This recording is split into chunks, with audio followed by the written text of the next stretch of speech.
Hey guys, thanks for cooking with Tammy. On today's segment, I'm going to show you how to put together this delicious mouth-watering Philly cheesesteak sandwich with bourbon caramelized onions. So without further ado, let's get started. For this recipe, I'll be using a pack of thinly shaved ribeye steak. Seasoning the steak lightly with salt and ground black pepper, and for extra added flavor, a little adobo.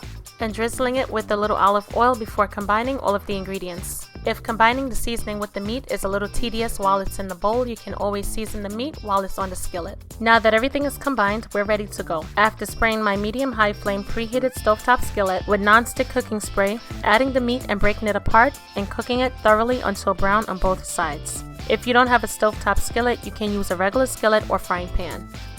Now that the steak is cooked all the way through, I'm going to add 4 slices of provolone cheese. Once the cheese becomes melted, I'm going to turn the stovetop off. In a separate skillet with about a half teaspoon of olive oil, adding sliced green peppers and allowing them to saute until slightly softened.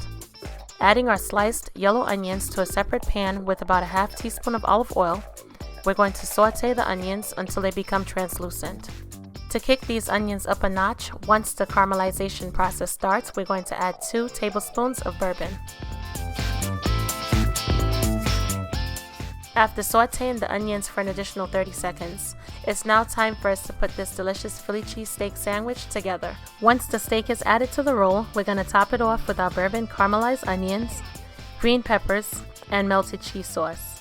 Making the cheese sauce was really easy. I added a couple cubes of Velveeta cheese to the microwave. Now that we're finished, there's nothing else left to do but to take a big bite. As always, thanks for cooking with Tammy, and most importantly, enjoy.